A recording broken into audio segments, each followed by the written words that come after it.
Okay okay ഓക്കേടാ, മതിടാ, നിർത്ത.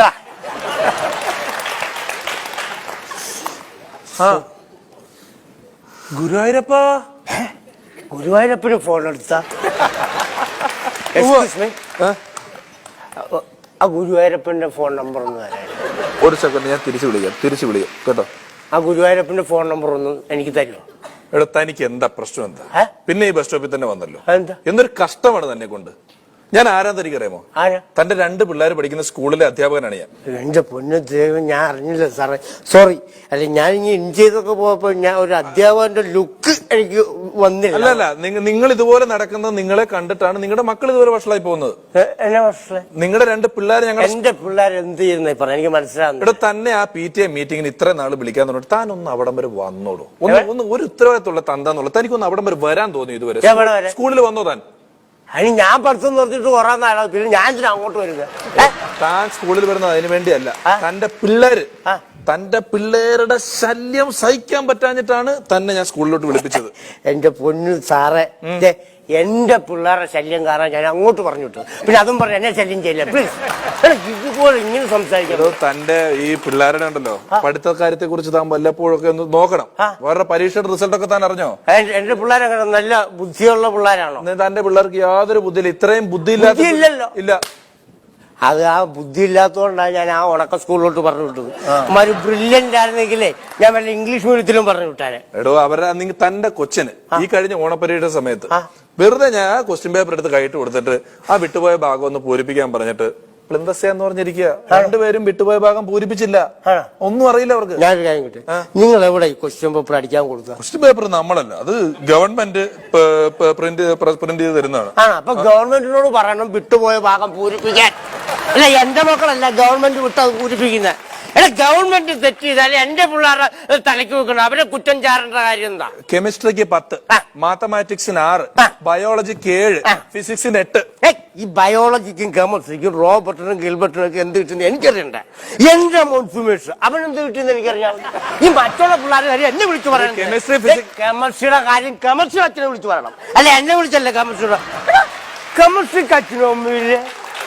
ഇതൊക്കെ എന്റെ നേരെ പറയേണ്ട കാര്യം തന്നെ. ഈ കെമിസ്ട്രിയുടെ അല്ല, കെമിസ്ട്രി നല്ല ഏത് വിഷയം എടുത്താൽ എല്ലാ വിഷയം എടുത്താലും തന്റെ മോനോടെ നിസ്സാരമായിട്ട് ഞാൻ ഈ ഇടയ്ക്ക് ഒരു കാര്യം ചോദിച്ചു. നിന്റെ കയ്യിൽ ഒരു കൊല പഴമുണ്ട്, അതിൽ 60 പഴങ്ങളുണ്ട്. മാഷ് കൂടുതൽ സംസാരിക്കൊന്നും വേണ്ട. മാഷ് കാരണമാണ് എന്റെ മോന്റെ ഒരു വർഷം പോയത്. അല്ല, ഞാൻ എങ്ങനെ ഒരു കാരണം ഞാൻ ഫുൾ പറയട്ടെ.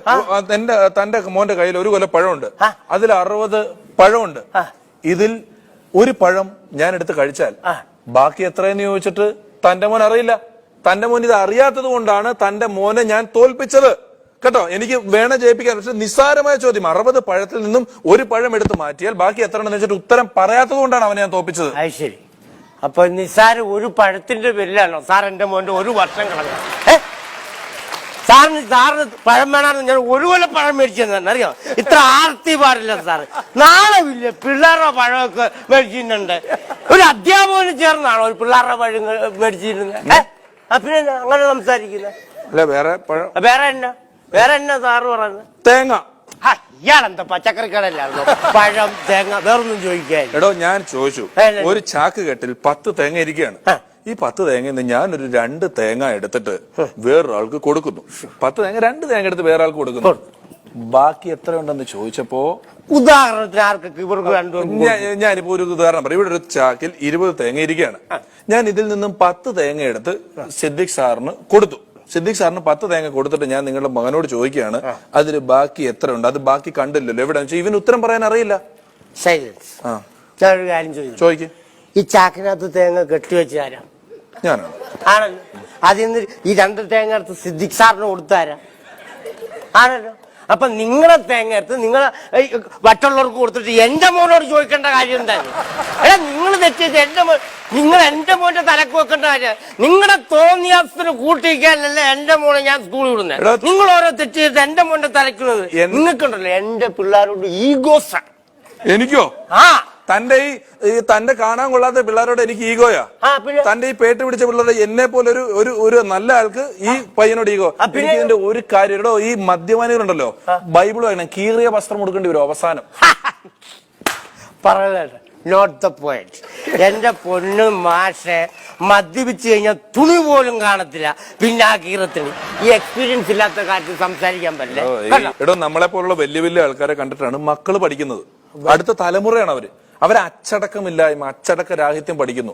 നിങ്ങളെ പോലുള്ളവർ മദ്യപിച്ച് റോട്ടിൽ കൂടെ നടക്കുന്നത് ഞങ്ങളുടെ സ്കൂളിന്റെ ഒരു അച്ചടക്കത്തിന് പറ്റാത്ത രീതി. നിങ്ങൾ സ്കൂളിൽ അച്ചടക്കത്തിന്റെ കാര്യമൊന്നും എന്റെ അടുത്ത് സംസാരിക്കണം. എന്താ കുഴപ്പം?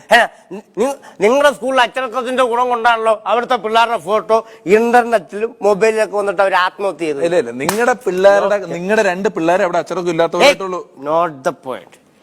ഇന്നത്തെ ജനറേഷനിലെ പിള്ളേർ അച്ചടക്കം പഠിക്കണമെങ്കിൽ എന്നെ പോലുള്ള മദ്യപാനികളെ കണ്ടു വേണം അച്ചടക്കം പഠിക്കാൻ. എന്തു ന്യായോടോ പറയുന്നത്? തന്നെ പോലുള്ള മദ്യപാനികളെ കണ്ട് എങ്ങനെ അച്ചടക്കം പഠിക്കും? എങ്ങനെയാണ്? എന്നെ പോലുള്ള മദ്യപാനികൾ കേരളത്തിലെ ബീവറേജ് സ്റ്റോറിന്റെ ക്യൂ നിൽക്കുന്നത് നിങ്ങൾ കണ്ടുണ്ടോ? ആ ക്യൂ ഒന്ന് ശ്രദ്ധിച്ചു നോക്കണം.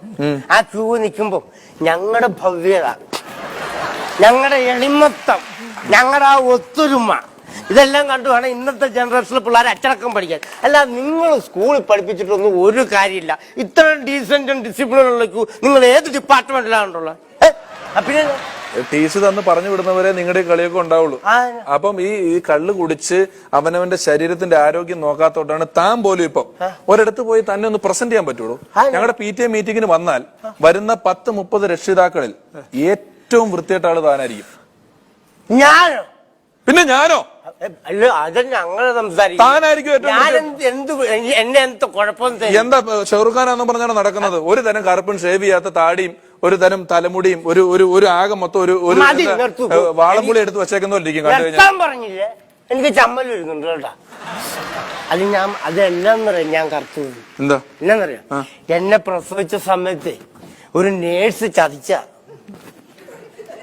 ആണെന്ന്. അതെങ്ങനെ നേഴ്സ് ചതിച്ചു? എന്റെ മാഷെ, ഒരു ഹോസ്പിറ്റലിൽ എന്റെ അമ്മ എന്നെ പ്രസവിച്ച് ഒരു ബെഡ് കിടക്കണം. തൊട്ടപ്പുറത്ത് വേറൊരു ചേച്ചി വേറൊരു കൊച്ചിനെ പ്രസവിച്ച് കിടക്കണം. എന്റെ അമ്മ പ്രസവിച്ച കൊച്ചിനൊന്ന് കാണണം. എങ്ങനെ ഉണ്ടായിരുന്നു? എന്നെ കൊച്ചാണ് ഒരുമാതിരി വെളുത്ത് തുടുത്തും നല്ല ചോര തൊട്ടെടുക്കാൻ പറ്റുന്ന ഒരു പടക്കം കൊച്ച്. തൊട്ടപ്പുറത്തൊരു ചേച്ചി പ്രസവിച്ചെന്ന് പറയല്ലേ, ആ കൊച്ചിനൊന്ന് കാണണം. എങ്ങനത്തെ കൊച്ചത്? ഇങ്ങനെ മെനകെട്ട പിള്ളേരുണ്ടോ, ഒരുമാതിരി കാറ് തിരിണ്ട് ടാറും പാട്ട മുക്കി നടക്കൊരു കൊച്ച്. ആ ചേച്ചിക്ക് പോലും ഇഷ്ടമല്ല. ഒരു ദിവസം ഇവർക്ക് ഇച്ചിരി പൈസ ഒക്കെ ഉള്ള ടീം ഈ ചേച്ചിക്കൊക്കെ. ഇവര് നേഴ്സിന് പൈസ കൊടുത്തിട്ടാണെന്ന് തോന്നുന്നു. ആ നേഴ്സ് ഇങ്ങോട്ട് വന്നിട്ട് എന്റെ അമ്മയുടെ അടുത്ത് കിടന്ന വെളുത്ത കൊച്ചിനടുത്ത് ആ ചേച്ചിയുടെ അടുത്ത് കിടത്തിട്ട് ആ ചേച്ചിയുടെ അടുത്ത് കിടന്ന കറുത്ത കൊച്ചിനടുത്ത് എന്റെ അമ്മയുടെ അടുത്ത് നിർത്തി. ശരിക്കും മറ്റേ കൊച്ചാ ഞാൻ. ഈ നേഴ്സെടുത്ത് മാറ്റുകൊണ്ടല്ലോ ഞാൻ കറുത്തു. അല്ല, ഇന്നും ഞാൻ നല്ല പടക്കലായിട്ട് വെളുത്തിരുന്നേനെ, അറിയാം. പിന്നെ